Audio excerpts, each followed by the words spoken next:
శ్రీమాత్రే నమ. జయ గురు దత్తాత్రేయ నమ.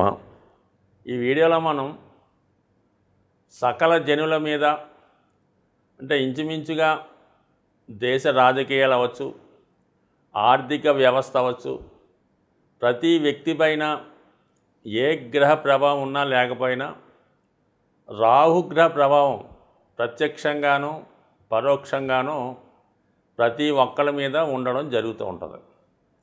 సాధారణంగా రాహు ఏ రాశిలో ఉంటే ఆ రాశి ప్రభావాన్ని ఇవ్వడం జరుగుతూ ఉంటుంది.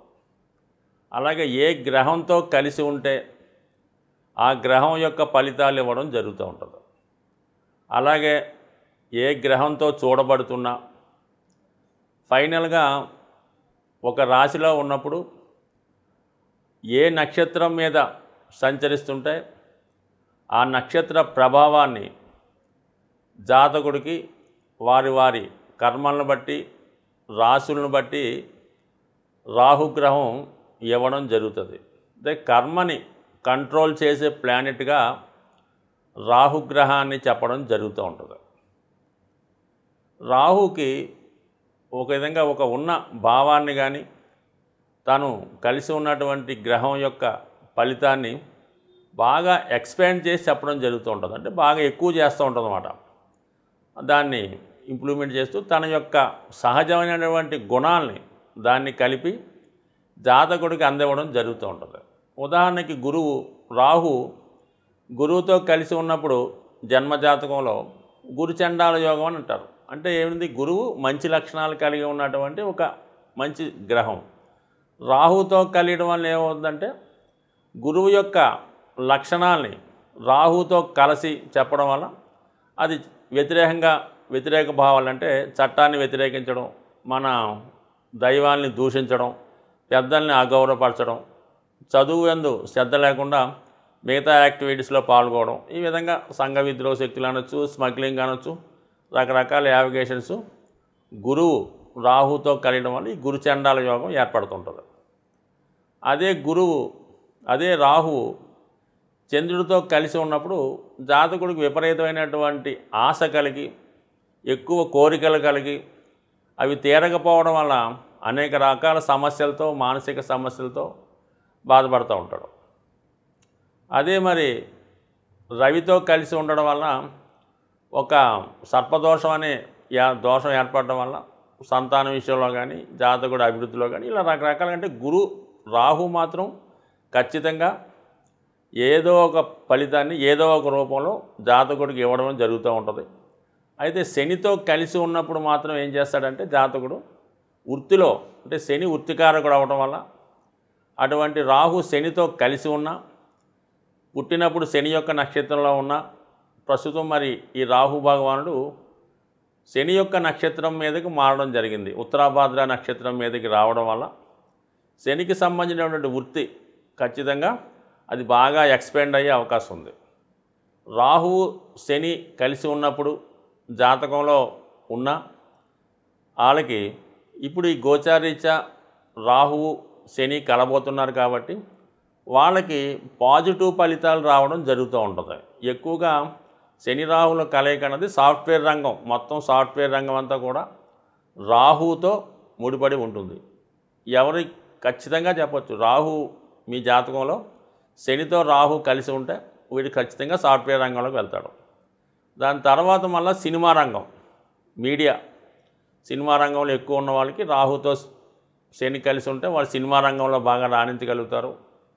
బాగా టెక్నాలజీ ఉపయోగించుకొని, కంప్యూటర్ టెక్నాలజీ ఉపయోగించుకొని జీవితంలో చాలా అంటే ఉన్నది లేనట్టు చూపడం, లేనిది ఉన్నట్టు చూపడమే రాహు యొక్క లక్షణం. అందువల్ల ఏంటంటే పెద్ద పెద్ద సినిమాలు తీస్తున్నటువంటి వాళ్ళ మీద కూడా ఈ రాహు ప్రభావం ఉంటుంది. అందుకని వాళ్ళు చాలా హైలైట్గా చాలా కోట్లాది రూపాయలు ఖర్చు పెట్టి మరి సినిమాలు తీస్తుంటారు. అంటే ఒక చిన్న సబ్జెక్ట్ని పెద్దగా హైలైట్ చేయడం కూడా రాహు కారణం అవుతుంటారు. కాబట్టి సినిమా ఇండస్ట్రీ మొత్తం రాహుగ్రహం ఆధీనంలో ఉంటుంది.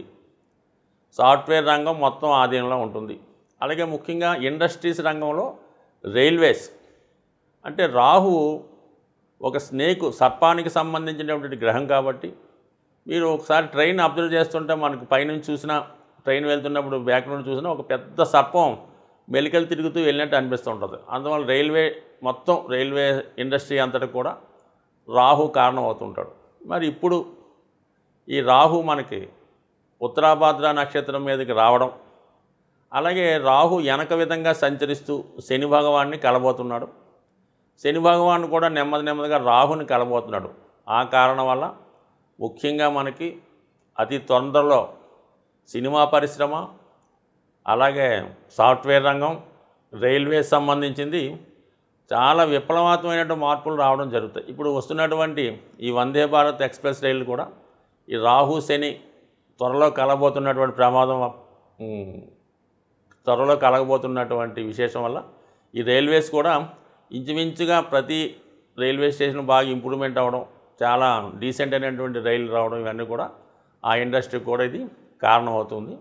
మరి సాధారణ వ్యక్తుల మీద ఈ రాహు మరి ప్రస్తుతం శని నక్షత్రం మీద వెళ్ళడం వల్ల వాళ్ళ వృత్తిలో ఎటువంటి ప్రభావం ఉండబోతుంది అన్న విషయాన్ని మనం రాశుల వారిగా తెలుసుకునే ప్రయత్నంలో ఖచ్చితంగా ఏ రాశి వారికి ఈ రాహు అలాగే శని యొక్క ప్రభావం ఇప్పుడు రాబోయే రోజుల్లో ఉండబోతుంది, అయితే దానికి ఏ విధంగా పరిహారం చేసుకోవాలి అన్న విషయాన్ని మనం ఈ వీడియోలో డీటెయిల్గా తెలుసుకునే ప్రయత్నం చేద్దాం. ధనుసు రాశి వారికి ప్రస్తుతం రాహుగ్రహం మరి ఉత్తరాభాద్ర నక్షత్రం అన్నటువంటి శని ఆధీనంలో ఉన్నటువంటి నక్షత్రం మీదకి మారడం జరిగింది. అంటే ఇప్పుడు ఏమైందంటే మరి శని భగవానుడు రాహు భగవానుడు కలిపి ఈ ధనుసు రాశి వారి మీద వారి ప్రభావం చూపడం జరుగుతూ ఉంటుంది.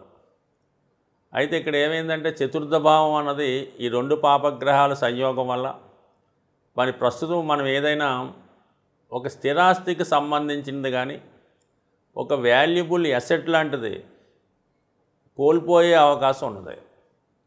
అంటే అది ఏదైనా అమ్మడం, అంటే మళ్ళీ కొత్తది కొనుక్కునే అవకాశం ఉంటుంది అనుకుందాం. బట్ కానీ ఏంటంటే ప్రస్తుతం ఏంటంటే మనం చాలా కాలంగా వాడుతున్నటువంటి ఒక వస్తువు కానీ ఏదైనా ఒక గృహం కానీ దాన్ని సేల్ చేసి దానికన్నా ఉత్తమమైనటువంటి ఈ సమయంలో కొనుక్కునే అవకాశం ఉంది. అంటే రాహు 4వ స్థానంలో ఉన్నప్పుడు ఏం చేస్తాడంటే మనం ప్రస్తుతం ఏదో మారుతి స్విఫ్ట్ వాడుతున్నాం అనుకుందాం, దీన్ని మనం ప్రస్తుతం ఏదో కొంత రేటుకి విక్రయించి అత్యంత ఖరీదైనటువంటి ఏ బెంజ్ కార్ లాంటిదో కొనుక్కునే ప్రయత్నం చేయడం జరుగుతూ ఉంటుంది. జాతకుడు కొంత డబ్బులు ఉన్నా లేకపోయినా ఈ వచ్చిన డబ్బుతో ఇన్స్టాల్మెంట్లో అయినా తీసుకునే అవకాశం ఉండదు.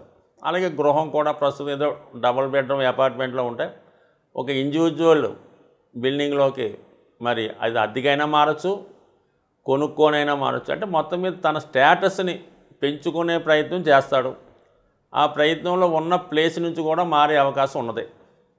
అయితే కొంతమంది ఏంటంటే మామూలు గ్రామీణ వాతావరణంలో ఉన్నవాళ్ళు ఒక సిటీకి కూడా మారే అవకాశం ఉంది. అంటే హైదరాబాద్లో కానీ ఇంకా బెంగళూరు, చెన్నై లాంటి పట్టణాలకు మారడం కూడా మొత్తం మీద స్థానచలనం ఉంది. అది ఏ యాంగిల్లో మారుతారో కేవలం ఉద్యోగం నిమిత్తమే మారే అవకాశం ఉంది. ఎందుకంటే శని వృత్తికారకుడు, మరి వక్రించిన శని ఏం చేస్తున్నాడు 2వ స్థానంలోకి రావడం వల్ల కుటుంబానికి విడాలి. 4లో రాహు ఏంటంటే సొంత ఊరిని కానీ ఇల్లుని కానీ విడిచిపెట్టాలి, బంధువులకు దూరంగా ఉండాలి. ఇవన్నీ కూడా జాతకుడు దాన్ని మరి పాజిటివ్గా మార్చుకుంటే విదేశంలో ఉద్యోగం, దూర ప్రాంతంలో సెటిల్ అవ్వడం జరుగుతుంది. దాన్ని నెగిటివ్గా మార్చుకుంటే ఉన్నది అమ్ముకొని దాంతో కాలక్షేపం చేయడం జరుగుతూ ఉంటుంది. అది ఏది అన్నది మీ యొక్క స్థితిని బట్టి ఆధారపడి ఉంటుందన్నమాట. ఎందుకంటే మరి ఇప్పుడు స్థితి ఆ విధంగా ఉంది. దానికి గురువు కూడా మనకి ప్రస్తుతం 6వ స్థానంలో ఉండడం వల్ల చాలా వరకు ఏదైనా రుణాలు తీర్చడానికో ఇలాంటి వాటికి కూడా అవకాశం ఉంది. బట్ ఏదైనా మాత్రం మిమ్మల్ని రుణాల నుంచి మాత్రం ఖచ్చితంగా బయటపడవేస్తాడు. ఈ విధంగా కొంచెం జాగ్రత్తగా దీన్ని పాజిటివ్గా ఆలోచించుకుంటే మంచిది. అయితే ఇది ఇప్పుడు ముఖ్యంగా ఎవరైతే ఈ రంగంలో ఉన్నారో మామూలుగా ట్రెడిషనల్ రంగంలో ఉంటారు ఎక్కువగా ధనుసు రాశి వారు, ధనుసు లగ్నం వారు, ఎక్కువగా టీచర్లు, న్యాయవాదులు, బ్యాంక్ ఉద్యోగులు ఉంటారు. ఇంకా మిగతా వాళ్ళు ఏదన్నా ఈ టెంపుల్ సంబంధించినటువంటి ఎండోమెంట్ డిపార్ట్మెంట్, అది పూజారులు అనొచ్చు, ఎండోమెంట్ డిపార్ట్మెంట్లో ఆఫీసర్ అనొచ్చు, కొద్దిగా ట్రెడిషనల్ టచ్ ఉన్న వాళ్ళు ఉంటారు. కొంతమంది ఏంటంటే ఆధ్యాత్మిక రంగంలో ఈ పూజలు, పురోహిత్యం, ఆస్ట్రాలజీ దాని మీద ఉంటుంటారు. వాళ్ళకి ఇప్పుడు ఏంటంటే కంప్లీట్గా వాళ్ళు చేస్తున్నటువంటి వృత్తిని, వాళ్ళ యొక్క రంగాన్ని విడిచిపెట్టి కంప్లీట్గా చేంజ్ అయ్యే అవకాశం ఉంది. అంటే చేంజ్ ఎలా ఉంటుంది, ఇక్కడ ఏదో పౌరోహిత్యం చేస్తున్న వాడికి వేరే కంట్రీలో ఏదో అవకాశం రావచ్చు. లేదంటే ఇక్కడ ఓ ట్రెడిషనల్ దేవాలయంలో ఉన్నవాడికి వేరే ఇంకొక సంబంధించినటువంటి మతానికి సంబంధించినటువంటి దాంట్లో అవకాశం రావచ్చు, ఈ విధంగా రావచ్చు.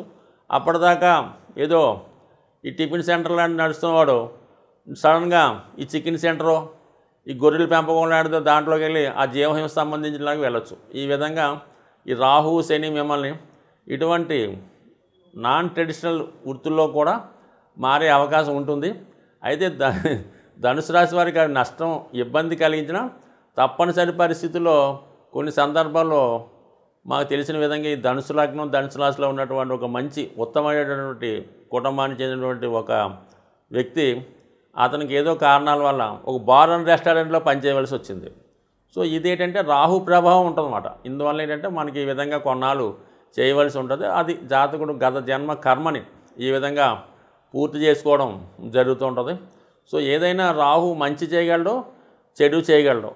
దాన్ని మలుచుకునే విధానం బట్టి, దాన్ని అమలు చేసుకునే విధానం బట్టి ఉండే అవకాశం ఉంటుంది. రాహుగ్రహ పరిహారానికి ఏకైక పరిహారం, చాలా సులభంగా అందరూ చేసుకోదగిన పరిహారం ఏంటంటే, మీకు రాహుకాలంలో, అది శుక్రవారం రోజు ఉదయం 10:30 నుంచి 12 గంటల మధ్యలో సాధారణంగా రాహుకాలం వస్తుంటుంది. ఆ సమయంలో సాధ్యమైనంత వరకు మీకు దగ్గరలో ఉన్నటువంటి అమ్మవారి ఆలయంలో మరి ఒక 18 ప్రదక్షిణలు చేసి అమ్మవారి కుంకుమ పూజ కానీ, నిమ్మకాయల దండ, ఇంచుమించుగా నిమ్మకాయలు అయితే ఓ 18తో చేయొచ్చు, 108తో చేయొచ్చు. ఆ విధంగా నిమ్మకాయల హారం అమ్మవారికి వేసి, లేదంటే ఒక 4 కొబ్బరికాయలు అమ్మవారి టెంపుల్లో ఇవ్వడం, లేదా ఒక గుమ్మడికాయ అమ్మవారికి బలి ఇవ్వడం, అంటే వాళ్ళకి ఇవ్వడం వల్ల ఇది చాలా వరకు పరిహారం అవుతుంది. ఇది ఒకే వారం కాదు, ఓ 18 వారాల పాటు ఈ విధంగా చేయడం వల్ల జాతకంలో ఉన్నటువంటి సమస్త దోషాలు పరిహారం అవుతాయి. అలాగే ఎటువంటి నిందలున్నా, స్కాములున్నా, రుణాలున్నా, ఏదైనా స్త్రీల వల్ల అపవాదులు లాంటివి ఉన్నా, వాళ్ళతో ఇబ్బంది పడుతున్నా, ఇవి ఖచ్చితంగా శాశ్వతంగా మీకు పోవడం జరుగుతూ ఉంటుంది. ఇంకా కొద్దిగా ఎక్కువ ఇబ్బందులు ఉన్నవారు, అవకాశం ఉన్నవాళ్ళు మరి ఏదైనా ఒక పుణ్యక్షేత్రంలో, ముఖ్యంగా శ్రీశైలంలో కానీ, విజయవాడలో కానీ, అక్కడ నిత్యం చండీ హోమం జరుగుతూ ఉంటుంది. అలాగే బాసర్లో కానీ, ఎవరికి దగ్గర ఉంటే వాళ్ళు ఆ టెంపుల్లో చండీ హోమంలో పాల్గొనడం వల్ల ఖచ్చితంగా ఇంకా పరిహారం అంటూ 100% జరిగే అవకాశం ఉంటుంది. మీరు స్వయంగా పాల్గొకపోయినా మీ శ్రేయోభిలాషులు, మీ తల్లిగారో తండ్రిగారో వాళ్ళన పాల్గొని మీరు ఈ చండీ హోమం చేయించుకోవడం వల్ల కూడా ఈ రాహు యొక్క దోష పరిహారమై మీకు ఉన్నతమైనటువంటి స్థితి రావడం జరుగుతూ ఉంటుంది. అలాగే చాలా వరకు కొన్ని మరి ఆంధ్ర ప్రాంతం అయితే ద్రాక్షారామం, పిఠాపురం ఇటువంటి దేవాలయాలు దర్శించుకోవచ్చు. అలాగే బాగా మనకి మీకు కనకమహాలక్ష్మి అమ్మవారు విశాఖపట్నం, తలుపులమ్మ అని తుని దోవలో ఉంటారు ఆమె, లేదంటే మావుళ్ళమ్మ, ఈ విధంగా కొన్ని గ్రామ దేవతలుగా అనుకోవడానికి లేదు, కానీ అవి కూడా సాక్షాత్తుగా రాహు ప్రభావం వల్ల మీకు అనుకూలించే అవకాశం ఉంది. అలాగే అన్నవరంలో ఉన్నటువంటి వనదుర్గ 100% మీరు ఒకసారి వనదుర్గ దేవాలయాన్ని దర్శించి అక్కడ చేస్తున్నటువంటి పౌర్ణమి రోజు చేసే చండీ హోమంలో పాల్గొనడం వల్ల కూడా రాహు ప్రభావం అనేది 100% మీకు తగ్గి మంచి పాజిటివ్ ఎనర్జీ రావడం వల్ల మీకు నిజాయితీగా, హ్యాపీగా, ఆనందంగా బ్రతికే విధంగా ఉంటుంది. రాహు నిరంతరం ఒక భయాన్ని కలిగిస్తూ ఉంటాడు. అది ఎటువంటి భయం అంటే, ఒకటి మరణ భయం, 2 ఏదైనా జైలు శిక్ష పడుతుందేమో అన్న భయం. సో ఈ 2 భయాలు ఎవరికైతే ఉన్నారో వారు ఖచ్చితంగా ఒకసారి ఈ వనదుర్గ ఆలయాన్ని దర్శించి విధి విధానంగా పూజించుకోవడం వల్ల ముందు ఈ భయం నుంచి బయటపడే అవకాశం ఉంది. స్వస్తి.